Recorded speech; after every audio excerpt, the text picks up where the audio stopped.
तो सूबे हजारी की गल की PTI को भी टारगेट किया शहजादा गिस्ताफ खान को पिछले ध्याड़े तो उन्होंने सूबे होता एक बकायदा करारदाद पेश की थी असैम्बली पिछले होता क्या आना चाहते हो नेशनल असैम्बली ठहरो ना जी भाजी वो उन्हें सुबह उठते ना जंदक लिख के दे छोड़ दे अबू आज एक करारदाद उन्हें सुन चंगी पली बफे पे गैस लग दी ऐसी करारदाद पेश कर छोड़ी उन्हें गैस वाले आखे जी ये करारदाद जो है अभी तो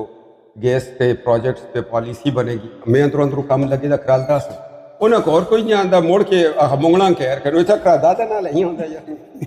करारदा तो अस उत्थे भी पास कीतियां करारदाद पेश होई है तो पाकिस्तान बनिया नहीं करारदाद तो बड़ी बुनियादी चीज वो पेश करने वाला कायदे आज़म पासा सुम्मा दा कोई अदराया शहजादा नास है बारट लॉस है चलो बहुत शुक्रिया जी थोड़ा कली पे नकला मार के मैटर करने वाला कोई भी नास अगली गल